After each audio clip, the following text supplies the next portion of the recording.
بسم اللہ الرحمن الرحیم۔ السلام علیکم۔ کتابوں کا تعارف اور کتابوں سے لباس، اس سلسلے میں آج میں نے شامل فاروقی اکیڈمی کی لائبریری سے جو کتاب منتخب کی ہے تعارف اور اقتباس کے لیے، وہ خان بہادر نقی خان خرجوی کی کتاب عمر رفتہ، ایک بہترین آبیتی۔ یہ ان آبیتیوں میں سے ایک ہے کہ اگر آپ ایک وقت پڑھیں گے تو آپ کو دل چاہے گا کہ بار بار اسے وقفے وقفے سے پڑھیں۔ اصل میں ہر تحریر ضروری نہیں ہے کہ کوئی ادب کا شاہکار بھی، اگر آپ دیکھیں تو بے شمار کتابیں آتی ہیں، لیکن کوئی کتاب ایسی ہوتی ہے جو دل کو کھپ کے رہتی ہے، اور جس میں یہ کتاب عمر رفتہ بھی شامل ہے۔ دیکھا جائے تو یہ کتاب نہیں ہے، یہ تو 1555 سے لے کر اور پاکستان بننے تک ایک نئی تہذیب کے تاریخ اور داستان تھی، ایک ایسی تہذیب جس نے جنم لیا پٹھانوں کے اور دلی والوں کے امتزاج سے۔ خان بہادر نقی خان خرجوی، جیسا کہ نام سے ظاہر ہے، خرجہ کے رہنے والے تھے، اور خرجہ دہلی کے تقریباً 50 کلومیٹر کے قریب علی گڑھ سے ذرا قریب تھی، اس کے 30 کلومیٹر قریب ایک جگہ تھی، اور خرجہ میں پٹھانوں کی آبادیاں تھیں۔ وہ پٹھان جو کابل سے آئے تھے ہندوستان میں جنگ کرنے کے لیے، وہ یہاں پہ آباد ہو گئے تھے۔ خرجہ کے اندر تقریباً آدھی آبادی تو ہندوؤں کی تھی اور آدھی انہی پٹھانوں کی تھی، جس کے اندر کاکڑ تھے، خلیل طبقے سے تھے، کوئٹی تھے، ترین تھے، میمن تھے، یہ سارے قبائل خرجہ میں آباد تھے۔ ان کی اتنی روایتیں تھیں اور روایتوں کا تسلسل تھا۔ 1880 میں جس مکان میں نقی خان خرجوی صاحب پیدا ہوئے، یہ مکان وہ تھا کہ پچھلے 350 سالوں میں ان کے بزرگوں کی 7 پشتیں اس مکان میں پیدا ہوئی تھیں۔ پہلے جتنے ان کے بھائی بہن پیدا ہوئے وہ اتفاق سے پیدائش کے فوراً بعد کا انتقال ہو گیا۔ چنانچہ ان کی پیدائش سے پہلے کوئی بزرگ تشریف لائے تھے، اخوند جی۔ اخوند جی نے کہا تھا کہ دیکھو تمہارے یہاں بیٹا پیدا ہوگا، ایسا کرنا اس کا نام نقی محمد خان رکھنا، اور جیسے ہی وہ پیدا ہو اس کو مسجد میں لے آ کر چٹائی میں لپیٹ دینا اور کہنا کہ اللہ تعالیٰ یہ تیری امانت ہے، تیرے حوالے کی ہے، اس کی حفاظت تمہیں کرنی ہے۔ 10 سال تک اس کو کوئی غمی کی تقریب میں دکھانا، کوئی مردہ جنازہ میں دکھانا، کوئی خوشی کی تقریب میں دکھانا، اور نہ کوئی سالگرہ نہ کوئی ختنہ، جتنی تقریب ہوں گی 10 سال کے بعد ہوں گی تب تمہارا بیٹا جیے گا۔ گھر والوں نے حق بہر عمل کیا۔ یہ شاید ان کی دعا کا اثر تھا، یہ اتفاق تھا کہ نقی خان خرجوی صاحب پھر 90 سال زندہ رہے ماشاءاللہ، اور ان کا پاکستان میں کراچی میں آنے کے بعد انتقال تب وہ تقریباً 90 سال کے ہو چکے تھے۔ اس آبیتی کی تاریخ کچھ یوں ہے کہ شاہد احمد صاحب دہلی جو تھے وہ ساقی رسالہ نکالتے تھے، وہ دہلی کے زمانے سے نقی خان خرجوی صاحب کو جانتے تھے۔ انہوں نے درخواست کی کہ ہمارے ساقی کے خاص نمبر کے لیے آپ کچھ لکھیے۔ اچھا تھا یہ کہ چونکہ نقی خان خرجوی صاحب ایک بھرپور زندگی گزارنے کے بعد ایک ریٹائرمنٹ کی ایسی زندگی گزار رہے تھے جس میں ان کے پاس کرنے کے لیے کچھ نہیں تھا، اور وہ لکھتے ہیں کہ بڑھاپا اور بیکاری ایک کریلا اوپر نیم چڑھا، یہ تو 2 آنچہ ہو جاتے ہیں۔ اور شاہد احمد دلوی صاحب نے بڑی مہربانی کی کہ یہ بیکاری سے نجات دلا دی، ہاں بڑھاپا تو دنیا پہ ہے۔ آپ نے پھر اپنی تاریخ کو، اپنے خاندان کی تاریخ کو 1555 سے بیان کرنا شروع کیا کہ جب وہ پٹھان اس بستی میں آئے اور دہلی اور کابل کے امتزاج سے، 2 تہذیبوں کے امتزاج سے ایک نئی تہذیب نے جنم لیا۔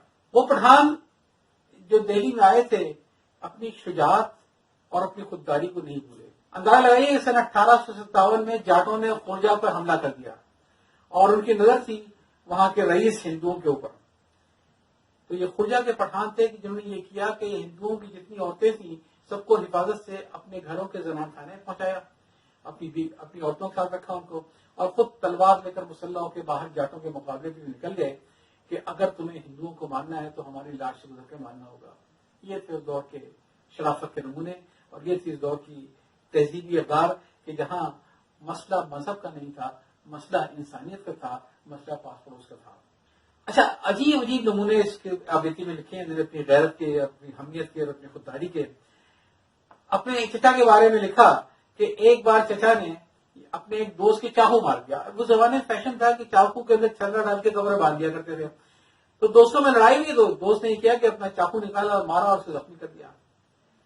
خیر ان کے دوست بھی شکایت لے کے اپنے ابا کے پاس نہیں گئے بلکہ انہی کے ابا والد کے پاس گئے کہ چچا آپ کے بیٹے نے مجھے اس طریقے سے مارا ہے، میں لبلان ہوں. خیر ان کے دوست کے والد نے جسے چاقو مارا تھا اس کی بڑی دلجوئی کی، جرنیل کو بلایا، مرہم پٹی کی اور بیٹے سے کہا تم معافی مانگو.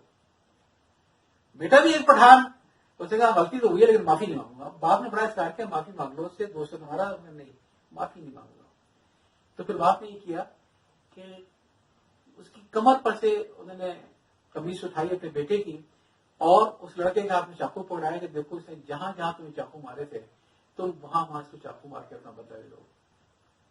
تو دوست کچھ دیر سوچتا رہا، چاقو بند کر کے زمین پہ رکھا اور کہا کہ میں اس طریقے سے مجبور کر کے اپنے دوست پہ حملہ نہیں کر سکتا، موقع ملے گا تو بدلہ ضرور لوں گا لیکن ایسے نہیں ماروں گا. اور دونوں دوست گلے مل گئے، بات ساری ختم ہو گئی.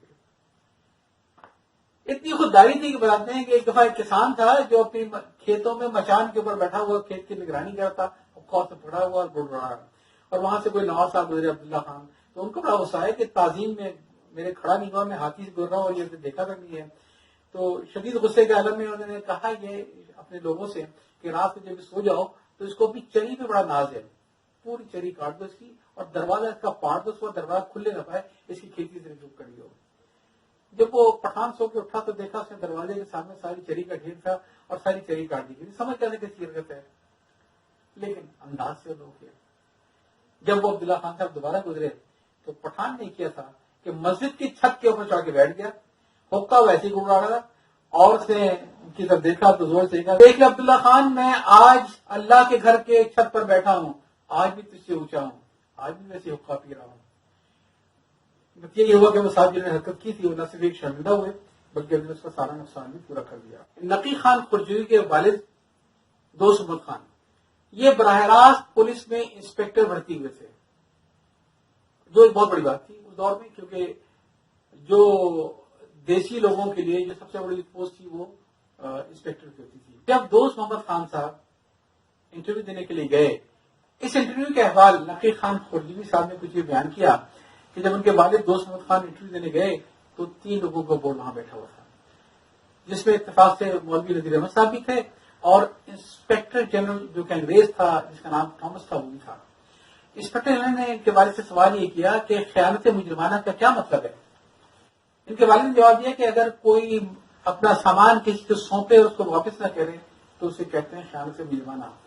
اچھا انگریز خود بھی ماشاءاللہ خاصا اردو اور فارسی کا ماہر تھا، اس نے کہا سونپا کون استعمال کر لیتے ہیں.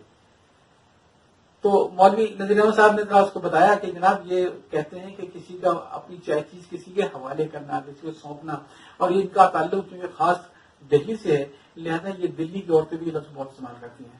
تو اس نے کہا نہیں اس کی مجھے کوئی صنعت پیش کرے. تو جواب میں مولوی نصیر احمد صاحب نے ایک مصرع پڑھا غالب کا کہ وہ کافر جو خدا کو بھی نہ سونپا جائے ہے مجھ سے.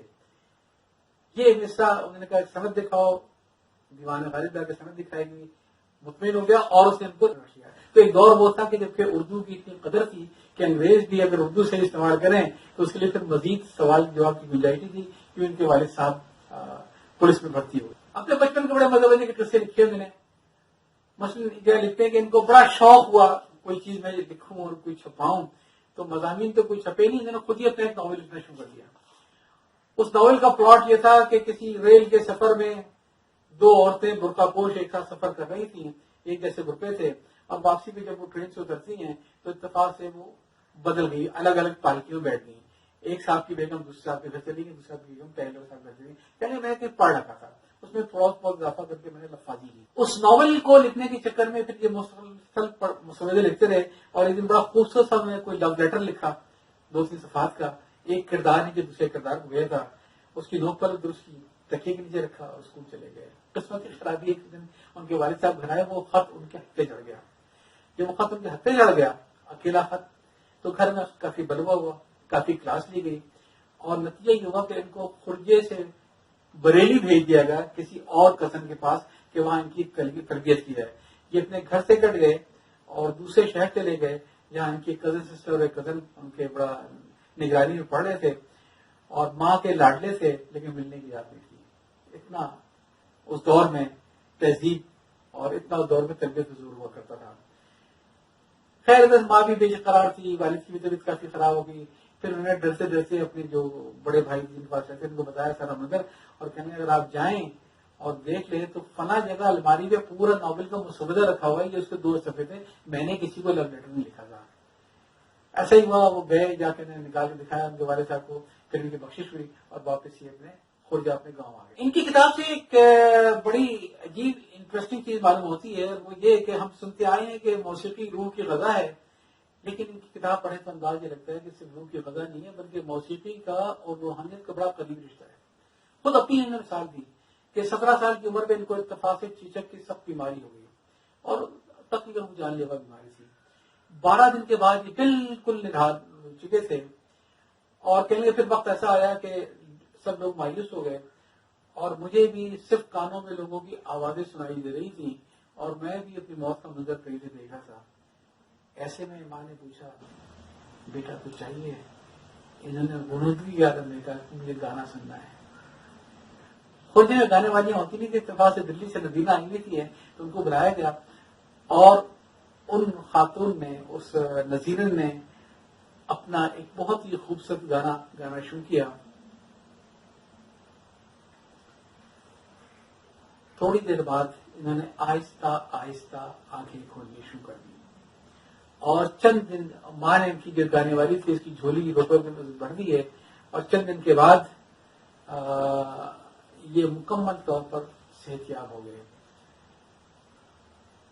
وہ گانے والی خاتون نذیرہ جن کا نام تھا، پہلی بار جب بیٹھی تھی تو جو گانا انہوں نے شروع کیا، گانا جس کی وجہ سے ان کی طبیعت بحال ہوئی، وہ یہ تھا، رند کا کلام تھا، حور پر آنکھ نہ ڈالے جو شہدا تیرا، سب سے بیگانہ ہے دوست شناسا تیرا، دید لیلا کے لیے دیدہ مجنوں ہے ضرور، میری آنکھوں سے کوئی دیکھے تماشا تیرا.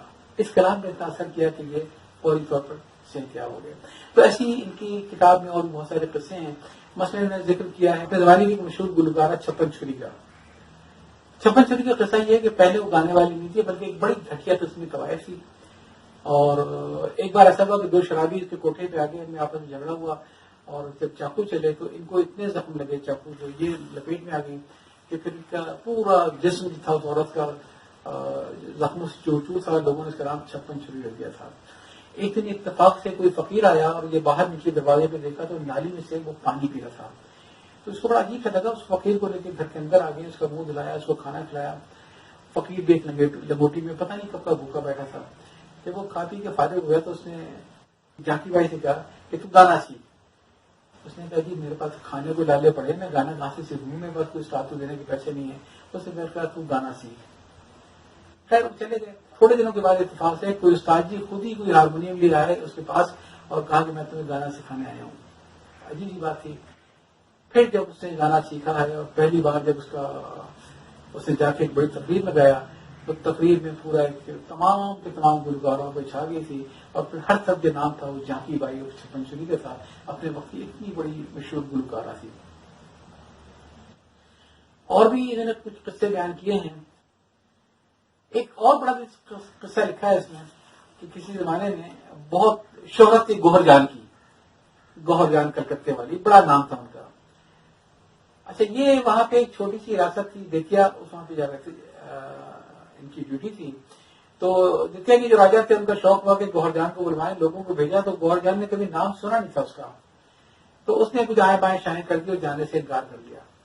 جب جانے سے انکار کر دیا تو نواب صاحب کو انداز تو لگ گیا جب لوگ واپس آئے. تو انہوں نے پھر دوسرے لوگوں کو بھیجا، اس کے پاس گئے اور اس سے کہا کہ تم سب باتیں چھوڑو، یہ بتاؤ ایک رات کا کتنا معاوضہ ہوگی. تو گوہر جان نے ٹالنے کے خیال کیا کہ میں ایک رات کے 1000 روپے لوں گی. انہوں نے اس کو ایڈوانس دیا اور لے کے اپنی ریاست میں آ گیا. اور پھر لطیفہ یہ ہوا کہ 10 دن تک گوہر جان اس ریاست میں گانا گاتی رہی، لیکن ان کے گانوں کو سننے والے کے لیے صرف جمعدار، بھنگی، چمار، چوڑے اس ٹائپ کے نچلی لوگوں کو بیٹھنے کی عادت ہے. باقی جو نواب صاحب تھے انہوں نے منع کر دیتے کہ اور کوئی بڑا آدمی نہیں بیٹھے گا. ہر رات اس کو 1000 روپے ملتے تھے اور وہ اس قسم کے لوگوں کے سامنے جاری گانا گاتی تھی. آخر میں 10 دن کے بعد ہاتھ جوڑ دیے کہ صاحب مجھے جانے جاتے ہیں، بس کافی ہوگی. پھر انہوں نے دوبارہ تمام علاقے کے شرفا کو بلایا اور ایک رات گانا سنا اور پھر جتنا اس کو بیچ گئے سے کہیں زیادہ دیا، 2 ہاتھی دیے، زیور دیے، تو پھر اس کو معلوم ہوا کہ یہ کیا چیز ہے جن کو میں نے منع کیا تھا۔ اچھا، خلجی صاحب لکھتے ہیں کہ میٹرک کا رزلٹ آنے سے پہلے ان کو پولیس کی نوکری کا اتنا شوق تھا کہ گھر والوں کی مرضی کے اجازت کے بغیر ہی اتفاق سے بھرتی ہوئی تھی، اور 10 روپے مہینہ پہ جا کے وہاں پہ سپاہی بھرتی ہو گیا، جو پورے خاندان کے لیے ایک بڑی شرم کی بات تھی کہ ایک انسپیکٹر کا بیٹا اور پولیس کا بھرتی ہو گیا، لیکن انہوں نے کسی کی بات نہ مانی۔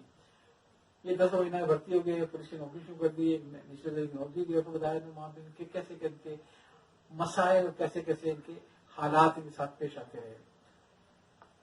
یہ مختلف علاقوں میں گئے، مختلف علاقوں میں چیزیں دیکھی، نہایت ہی ایماندار آدمی تھے، اور اس کتاب میں چھوٹے چھوٹے بہت سارے قصے ہیں اس دور کی تہذیب کے، جو تہذیب یوں سمجھیے کہ دلی اور کابل کے امتزاج سے پیدا ہو رہی تھی۔ خلجی صاحب کی کتاب بیان ہی کرتے ہیں کہ اس زمانے میں اتنی ارزانی تھی کہ لوگ بہانے ڈھونڈتے تھے کہ پیسے کیسے خرچ کریں، اور اس سلسلے میں لکھتے ہیں کہ ایک دن ان کی چھوٹی بہن نے آ کر، جو کہ گڑیا کھیل رہی تھی، اپنی امی سے کہا کہ مجھے گڑیا کی شادی کرنی ہے۔ چنانچہ گڑیا گڈے کی شادی کا پروگرام طے ہوا، اور جب امی نے فرمائش کی، کی والدہ نے فرمائش کی، پہلے تو وہ خاموش ہو گئی، پھر رضامند ہو گئی، اور یہ دور تھا 1896 کا۔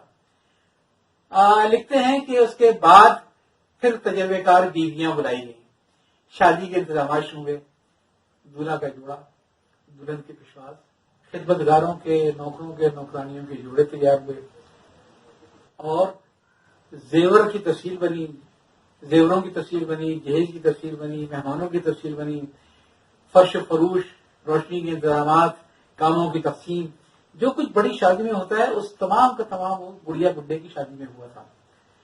کاموں کی تقسیم ہوئی، بیگمات کے ساتھ لڑکیاں بھی اس میں برابر کی حصہ دار تھیں، اور وہاں کی روایت کے مطابق بہت ساری چھالیاں پوری برادری بانٹ دی گئی تھی، ہر گھر سے تھوڑی تھوڑی چھالیاں کٹ کے آئی، آخر تو گڑیا گڈے کی شادی تھی، اور بڑے دھوم دھام سے پھر شادی ہوئی۔ اس کے بعد تمام اس کی تقریبات ہوئی، اور انہوں نے بتایا کہ یہ سارا چیز تھا تاکہ لڑکیاں یہ سیکھیں کہ یہ رسمیں کیا ہوتی ہیں، کام کیسے کیے جاتے ہیں، اور شادی بیاہ کیسے ہوتی ہے۔ تو گڑیا گڈے کی شادی ایک علامت تھی، لیکن اس کے انتظامات کسی بھی بھرپور شادی سے کم نہیں، تمام زیورات کے حال لکھے ہیں۔ کتاب میں جگہ جگہ اس دور کی کہانیاں بکھی ہوئی ہیں، اور بڑے مزے مزے کے قصے۔ مثلاً ایک بار یہ بتاتے ہیں کہ کوئی محفل کے اندر ایک کچھ سما کی محفل تھی، اور سما کی اس محفل میں کوئی طوائفیں ایک گانا گا رہی تھیں، اور انہیں تکرار تھی ایک مصرے کے اوپر، اور وہ مصرع کچھ یوں تھا کہ رخصت تقویٰ کے یار آمد بسامان دیگر، کہیں وہ کالی کلوٹی سی کلی سوت کی طوائفیں، ان کو گانے کا فن بھی نہیں آتا تھا، تو لوگ خاصے بور سے تھے یہ گانا سن کر، اس شعر میں وہ لطف نہیں آ پا رہا تھا۔ پھر حکم ہوا فلاں طوائف کو کہ حاضر ہو۔ اب کیا نقشہ بیان کرتے ہیں خلجی صاحب، رات کی مدھم روشنی میں محفل کے دوسرے سرے سے ایک طوائف آگے بڑھی، جوانی، خوبصورتی، رنگ ڈھنگ، چھپ گولائی، غرض یہ کہ 5 ہتھیاروں سے مسلح تھی۔ جب وہ سکھ ساڑی باندھے محفل کے اس کنارے سے محفل کے اندر آئی، تو ایک صاحب کی زبان سے بے ساختہ نکلا کہ رخصت تقویٰ کہ یار آمد بسامان دیگر۔ ان کے جملے نے جو پھر محفل جما دی، تو پھر کیا سامعین تھے اور کیا وہ سجادہ نشین، ان سب نے بہت ہی لطف لیا کہ اس مصرے کا لطف اس طوائف کے آنے پہ آیا تھا۔ اس کتاب میں بہت ساری شکار کی داستانیں ہیں، اس دور کی سیاست کے ذکر ہیں، اس دور کے جو بڑے بڑے واقعات کے ذکر ہیں۔ اچھا، میرے لیے ممکن نہیں ہے کہ میں سچی بات ہے کہ 15-20 منٹ میں آپ کو ساری کتاب کی تفصیل بتا سکوں۔ میں تو صرف یہ بتانا چاہتا ہوں کہ یہ کتاب بہت ہی عمدہ کتاب ہے، آپ اسے پڑھیں گے اور جتنا پڑھیں گے اتنا لطف آئے گا، اور میں بھی اس کو تھوڑے تھوڑے سے بعد نگاہ میں پڑھتا رہتا ہوں۔ یہ کتاب کافی عرصے سے آؤٹ آف پرنٹ تھی، اور ابھی حال ہی میں فضلی صدر والوں نے اردو کی خدمت کی ہے کہ اس کتاب کا ایک نیا ایڈیشن چھاپا ہے۔ تو اگر آپ کو ذرا بہت شوق ہے کتابوں کا اور آپ دیکھیے گا، تو میری آپ سے یہ درخواست ہے کہ آپ عمر رفتہ کو ضرور پڑھیے۔ اجازت چاہتا ہوں، اللہ حافظ۔